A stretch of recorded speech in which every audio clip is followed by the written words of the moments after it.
جمال الوجود بذكر الإله وتصفو الحياة بنور هدى.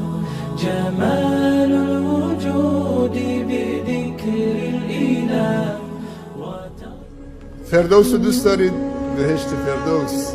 الله، تو رمضان دیگه هر 80 درش باز میشه آنلاین. قبل از اینکه به فردوس اعلی برسید، به اون بهشت برسید، باید در دنیا در بهشت باشید. اول باید دنیاتون بهشت باشه، بعد اونجا بهشت داشته باشید. قبل از اینکه دنیاتون بهشت باشه، باید درونتون بهشت باشه تا دنیاتون بهشت باشه. پس اول بهشت تو سینه لازمه، بعد دنیاتون بهشت میشه، بعد اون بهشت فردوس نصیبتون میشه. در بهشت فقط آرامشه، فقط صفا و صمیمیته، فقط محبته، هیچ عقده‌ای وجود نداره،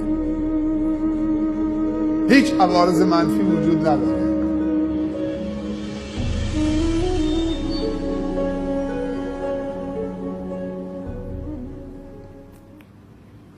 روبروی هم تختای از تختای بهشتی نشستن، اتوماتیک میاد بالا میره پایین. و نزعنا ما فی قلوبهم من غل اخوانا، درسته شیخ؟ علی سرر متقابلین. هر جا اشتباه خوندم بگید. و نزعنا ما فی صدورهم من غل. خداوند میگه ما وقتی که بهشتیان وارد بهشت میشن، هرچی غل و کینه و حقد و حسد از سینه هاشون میکشیم بیرون.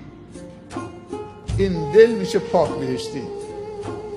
روبروی هم رو تختای بهشتی میشینن، از محبت و نگاه هم دیگه سیر نمیشن. سبحان الله. این تخت خودش میره بالا میاد پایین، شاخه درخت با میوه‌هاش با خوشه هاش میاد کنار دهنش.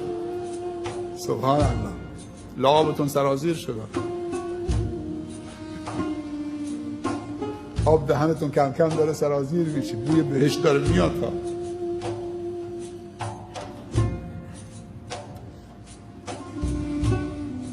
اشکال نداره 4 کف اشکم بریزید برای وقتی این صحبت ها میشه دلتون هوایی بشه، هوای فردوس اعلی بشه.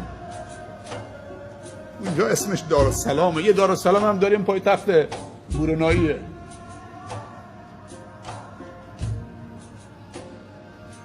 اون دارالسلام یه چیز دیگه است، پایتخت برونایی یه چیز دیگه است. اون دارالسلام فادخلوها سلام. سبحان الله. دیگه بزرگترین لذتی که بهشت اصلا فراموش میشه، هوش و حواس از انسان تو بهشت میگیره وقتی که خداوند پرده بلند میکنه، میگه من همون رب العالمینم که در دنیا رو به قبله میایستادی. سبحان الله. انگار که بهشت فردوس دیگه وجود نداره. اون دیگه چیه که انسان وقتی شایسته و لایق میشه که خداوند پرده رو بلند بکنه بگه وجوه یومئذ ناظره الی ربها ناظره. اون روز دیگه صورتهای همینجور میدرخشه. یه لامپ گازی تو صورت من بذارن چقدر روشن میشه صورت من؟ اگه سیاه و سبزم باشم سفید میشن. یه پروژکتور بذارن، نور افکنی بذارن تو صورت من، 10 تا بذارن تو صورت من، چی میشه؟ اگه نور آسمان ها و زمین بذارن تو صورت من، اون الله الله نور السماوات والارض منعکس بشه تو صورت تو بهشت، دیوونه میشه. بهشت رو فراموش میکنی، جوی عسل فراموش میکنی، جوی شراب فراموش میکنی، جوی شیر رو فراموش میکنید. اون خوشه های میوه های متنوع و بهشتی فقط در اسم با میوه های دنیوی. هیهات بین انار بهشتی و انار، بین انگور بهشتی و انگور اونجا همش مزه است. شکم ورم نمیکنه. تو دهانت که میذاری نعمت‌های بهشتی آب میشه، همون شو، فقط مزه است. نه اینکه 4 تا خرما خوردی یا 4 تا دونه انگور خوردی شکمت ورم بکنه دیگه نتونی بخوری، باید بری دستشویی. اونجا دستشویی نیست، کسی مدفوع نمیکنه، کسی ادرار نمیکنه، فقط مزه است. اینا شما رو دیوانه نمیکنه؟ مثل مور و ملخ جوان‌ها باید بریزن به مساجد، مثل پروانه هایی که دیوانه‌وار دور شمع جمع میشن. درهای خانه خدا در دنیا بازه. جوانای عزیز، در هر گوشه دنیا که هستید، در اروپا، در آمریکا، صدای منو میشنوید. این صدای یک دوسته، یک برادره که شما رو دوست داره. خواهرم، در هر کجا که هستید، در آسیا، در آفریقا، در اروپا، در آمریکا، در ایران عزیزمون، شیعه و سنی، خدا مال همه است. شکر خدا بکنید که خدا مال یک قشر خاصی نیست، مال شیخا و آخوندا نیست، فقط خدا مال همه است. خدا مال لاتان هست، همون لات هم بنده خداست، همون بی‌حجاب هم بنده خداست. نباید ناامید بشه.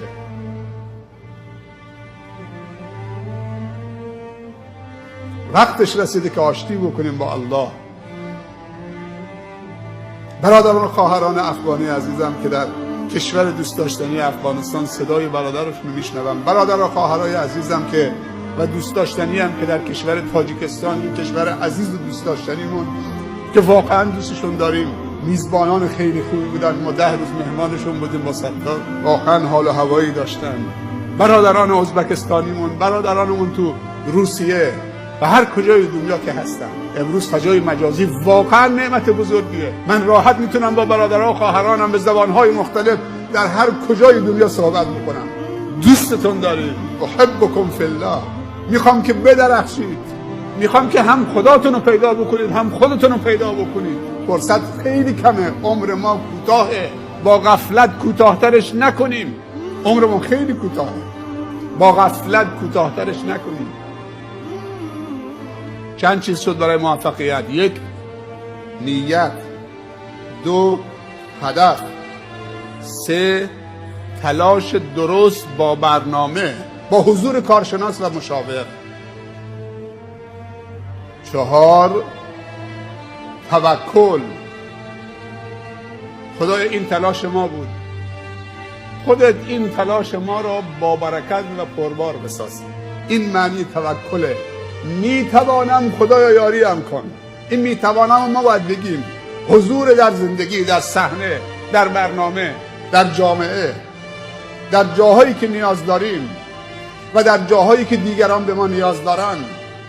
ما 2 جا باید حاضر بشیم: جایی که نیاز خودمون رو برطرف بکنیم، اون جایی که خودمون نیاز داریم هم نشین تو به باید تا تو را عقل و دین بیفزاید، و جایی که بریم نیاز برادر و خواهرمون که به ما نیاز دارن، به کمک ما نیاز دارن، نیاز اونها رو برآورده بکنیم.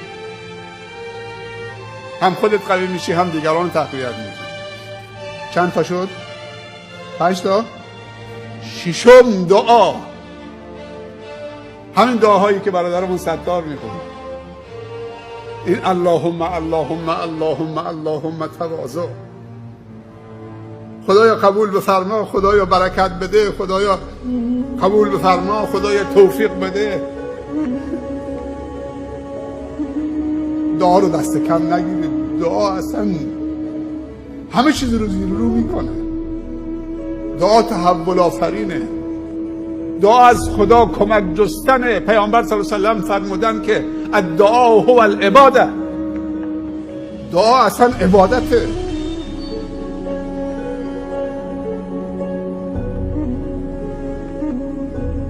دعا رو فراموش نکنید. بعضی از آنبت که میخونن چه یا 10 سلام که خوندم میرم بیرون، و کاری نداره. شافعی هستی، حنفی هستید، هر چه هستید،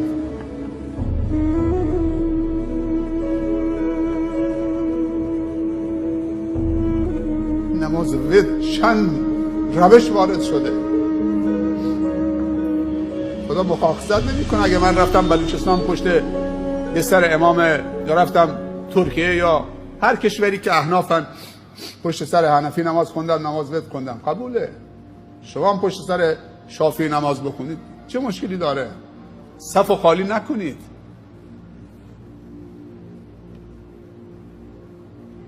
امیدوارم که هر 6 تا چیزی که گفتم انشالله با جدیت تو زندگیت بیارید، داشته باشید، تکیهگاهت باشن و با عزمی راسخ رو به جلو و خبرهای خوشی از تون بشنوید. یه تقاضای کوچولو هم دارم، اگه حق بهم بدید برای منم دعای خیر بکنید. برای خانوادم 6 تا فرزندم، 3 تا پسر 3 تا دختر. من هر کار ازم بر بیاد، هم دعا، هم تلاش، هم حمایت، هم حضور در کنارتون تا جایی که وسع و توان داشته باشم. ولی این تقاضای برادرتون از شمایی است که دوستشون دارم و دوستم دارن. برای منم دعای هدایت بکنه، خدا هدایت هم بکنه، خدا ثابت قدم کنه، خدا توفیق خدمتگزاری رو از ما نگیره، از ما و شما نگیره. بچه های من هم خدمتگزار بچه های شما باشن. خداوند آخر و عاقبت همه ما و شما رو به خیر خاتمه بکنه. ربنا آتنا فی الدنیا حسنة و فی الآخرة حسنة و قنا عذاب النار. پروردگار اون چیزی که صلاح دین و دنیا و آخرت ما هست اونو به ما عطا بفرما. خدا از تقصیرات ما در بگذر. این شب‌های مبارک، روزهای مبارک را از همراه نصیب ما بفرما. پروردگار راه خیلی طولانی است، پرپیچ و خم هست، توشه لازم هست. خدایا توفیق توشه برداری نصیب بفرما. بهترین توشه تقواست. تزودوا ان خیر الزاد تقوا. خدایا تقوا نصیب بفرما. خدایا علم و بیداری و آگاهی نصیب بفرما. خدایا توحید کاملی که در اون شرک نباشه، ایمانی که در اون کفر نباشه، طاعتی که در اون گناه نباشه، اخلاصی که در اون ریا نباشه. خدایا بهترین ها را به ما بده، به ما و خانوادهمون و فرزندانمون و دوستانمون. خدایا چنین کن سرانجام کار تو خوشنود باشی و ما رستگار. ربنا ظلمنا انفسنا و ان لم تغفر لنا و ترحمنا لنكونن من الخاسرین. سبحان ربك رب العزة عما يصفون و سلام علی المرسلین و الحمد لله رب العالمین. موفق و مؤید و سربلند باشید. دست همدیگه رو بفشارید، همدیگه رو حلال بکنید. خیلی دوستتون دارم، هم شمایی که اینجایید، هم اونایی که دارن میبینن و میشنون. خدا یار و یاور و نگهدارتون. خدا حافظ شما و السلام علیکم و رحمت الله تعالی و برکاته.